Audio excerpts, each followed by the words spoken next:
પુરુષોત્તમ માસની કથા અધ્યાય 11મો મેઘાવતીને શિવનું વરદાન અમૃતધારા। નારદે પૂછ્યું, હે મહામુનિ, એ કુમારીએ સર્વ મુનિઓને પણ કરવું ઘણું મુશ્કેલ થાય એવું જે મહાન કર્મ કર્યું હતું તે કહો। શ્રી નારાયણ બોલ્યા, તે પછી તે ઋષિકન્યા મેઘાવતીએ ઘણી જ સખત તપશ્ચર્યા શરૂ કરી દીધી અને સનાતન દેવ શંકરનું તે ચિંતન કરવા લાગી, જેમનું લલાટ ચંદ્રની કળાએ શોભી રહ્યું છે અને જટાજૂટથી જે ઘણા જ શોભી રહ્યા છે, એ શંકર દેવનો આશ્રય કરી એ બાળા ઘણું આકરું તપ કરવા લાગી।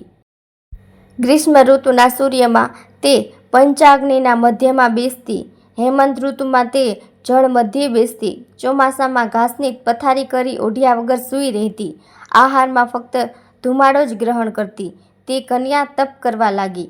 સર્વ દેવો તેને તપથી રોકી શક્યા નહીં અને સર્વ મહર્ષિઓમાં તે પ્રિય થઈ પડી। આ રીતે ઋષિકન્યા મેઘાવતીએ 9000 વર્ષ સુધી તપ કર્યું। મેઘાવતીના એ તપથી પાર્વતી પતિ ભગવાન શંકર પ્રસન્ન થયા અને તેમણે પોતાના અગોચર સ્વરૂપનું એ બાળાને દર્શન દીધા। તપ કરવાને લીધે શરીરે સાવ કૃશા થઈ ગયેલી તે કન્યા ભગવાન શંકરના દર્શન માત્રથી ઉત્સાહિત બની ઊભી થઈ ગઈ, જાણે દેહમાં પ્રાણ આવ્યા હોય। ભગવાન શંકરની કૃપા દ્રષ્ટિથી સિંચાઈને ગૌરવશાળી બનેલી તે બાળાએ નીચા વળી પાર્વતીપતિ શંકરને વંદન કર્યા। ભક્તિયુક્ત ચિત્ત વડે તે જગન્નાથની આ પ્રમાણે સ્તુતિ કરવા લાગી, હે પાર્વતીના પ્રિય પ્રાણનાથ, હે પ્રભુ શંકર, હે ભૂતેશ, હે ગૌરીશ, હે શંભુ, ચંદ્ર સૂર્ય અગ્નિરૂપ દિવ્ય ત્રિનેત્રવાળા, ગળામાં સર્પોની માળા ધારણ કરનારા, હે પ્રભુ આપને નમસ્કાર છે। મનુષ્ય અનેક સંતાપથી ઘેરાઈને શરીરે પીડાતો હોય છે, ઘોર સમુદ્રમાં ઘણા ડૂબકા ખાતો હોય છે અને દુષ્ટ સર્પ સરખા કાળની તીક્ષ્ણ દાઢોથી દંશાયો હોય તો પણ શરણે આવેલા પર કૃપા કરનાર આપને શરણે આવીને સર્વ દુઃખોથી છૂટી જાય છે। હે જન્મ મરણને હરનારા, આપને નમસ્કાર છે। હે પાપને હરનારા પ્રભુ, હું આપના શરણે આવી છું, મારી રક્ષા કરો। એમ મન તથા વચનથી શંકરની સ્તુતિ કરીને એ તપસ્વીની મેઘાવી કન્યા શાંત થઈ। તેણીએ કરેલું એ સ્ત્રોત સાંભળી સદાશિવ ભગવાનનું મુખ કમળ પ્રસન્ન બન્યું। તેમણે એની ઘણી જ સખત તપસ્યાથી સંતુષ્ટ થઈને આ પ્રમાણે કહ્યું, હે તપસ્વીની, તારા મનમાં જેની ઈચ્છા હોય તે વર તું માંગ, હું તારા પર પ્રસન્ન થયો છું। શિવજીનું એ વચન સાંભળી કુમારી મેઘાવતી આનંદમાં મુગ્ધ બની ગઈ। તેણીએ અતિશય પ્રસન્ન થયેલા સદાશિવને આ પ્રમાણે કહ્યું। બાળા બોલી, હે દીનાનાથ, જો આપ મારા પર પ્રસન્ન થયા હોય તો મારા મનમાં જેની ઈચ્છા છે તે આપ આપો। મને પતિ આપો, પતિ આપો, પતિ આપો, પતિ આપો, પતિ સિવાય મારા હૃદયમાં બીજી કોઈ ઈચ્છા નથી। શંકરને એમ કહી ઋષિકન્યા મેઘવતીએ તે વખતે બોલતી બંધ થઈ। મહાદેવે તે મુનિકન્યાને આ પ્રમાણે કહ્યું, હે મુનિકન્યા, તે તારા મોઢે જે કહ્યું તે થાવ। તે 5 વાર પતિની માંગણી કરી, તેથી હવે તારે 5 પતિ થશે। જે પોતાના ગુણોથી પ્રખ્યાત, શૂરવીર, દાનવીર, ધર્મનું આચરણ કરવાવાળા, જીતેન્દ્રિય, પરસ્ત્રીની સામે કદી ખરાબ દ્રષ્ટિથી ન જોનારા, રાજવંશી ક્ષત્રિયો અને ગુણોથી શોભનારા હશે। મહાદેવજીનું આવું વરદાન સાંભળી મેઘાવતી તો ડઘાઈ ગઈ અને બોલી, હે પાર્વતી પતિ, તમે આ કેવું વરદાન આપ્યું? એક પુરુષને 5 પત્ની હોય પણ એક સ્ત્રીને 5 પતિ હોય તેવું મેં જોયું નથી કે સાંભળ્યું નથી। મારા સંબંધમાં આવું વચન બોલવું આપને યોગ્ય નથી।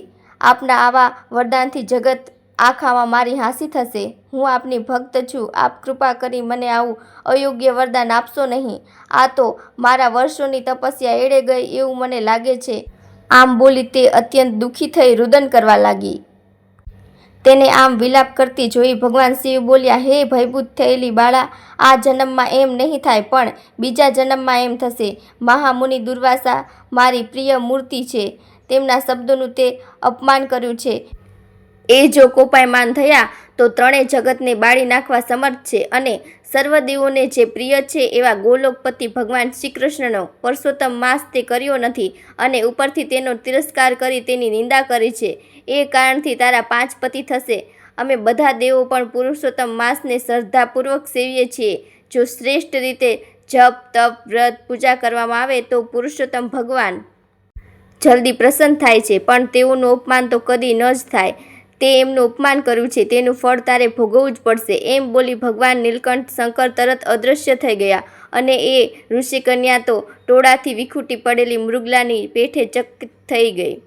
સૂત બોલ્યા, હે મુનીશ્વરો, જેમનો લલાટ પ્રદેશ ચંદ્રની કળાની નિશાનીવાળો છે, એવા સદાશિવ શંકર ઈશાન દિશામાં જતા રહ્યા. મુનિરાજની કન્યા મેઘાવતીને જેમ બ્રહ્મ હત્યાએ ઇન્દ્રને દુઃખી કર્યો હતો, તેમ ચિંતાએ દુઃખી કરી નાખી.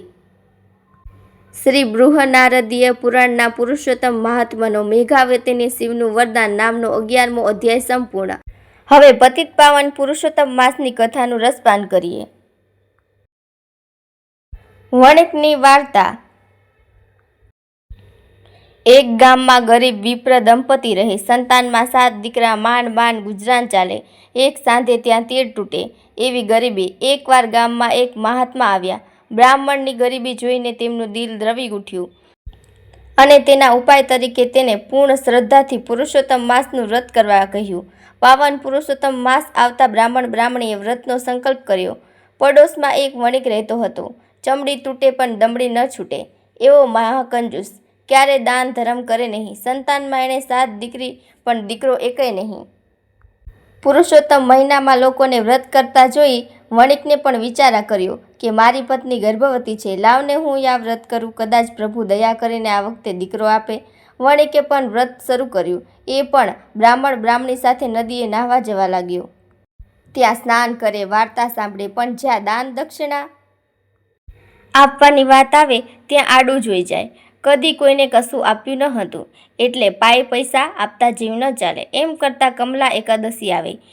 રાતે શેઠને પુરુષોત્તમ પ્રભુએ દર્શન દીધા અને કહ્યું કે હે વણિક, જીવનમાં તે કોઈ પુણ્યનું કામ કર્યું નથી. તે કદી ભૂખ્યાને અન્ન અને તરસાને પાણી આપ્યું નથી. તારી પાસે આટલી અઢળક સંપત્તિ હોવા છતાં તે કદી પાયનું દાન કર્યું નથી. પછી ભગવાનની કૃપા તારા પર ક્યાંથી ઉતરે? પણ હે શેઠ, ભલે સ્વાર્થવશ પણ તે મારું વ્રત કર્યું છે, તેથી હું પ્રસન્ન થયો છું અને તને પુત્ર પ્રાપ્ત થશે. પરંતુ તારી મારે વાત માનવી પડશે. તારા એ પુત્રના ભારોભાર સુવર્ણ દાન તારી પડોશમાં રહેતા દરિદ્ર બ્રાહ્મણને કરજે અને એના દારિદ્ર્યને ટાળજે. આ પ્રમાણે કરીશ તો મારી કૃપા તારા પર સદાય રહેશે. સપનામાં દર્શન આપીને પ્રભુ અર્તન ધ્યાન થઈ ગયા. પ્રભુના દર્શનથી શેઠને સર્વ પાપ બળી ગયા. સૂર્યોદય થતાં જ દાયણે પુત્ર જન્મના સમાચાર આપ્યા. શેઠે એને મોં માંગ્યું ઇનામ આપ્યું અને દિલ ખોલીને ગરીબ ગરબાઓને દાન દીધા. પ્રથમ પ્રહરે જ ગરીબ બ્રાહ્મણને બોલાવ્યો અને પુત્રના વજન જેટલું સોના મહોરનું દાન કર્યું.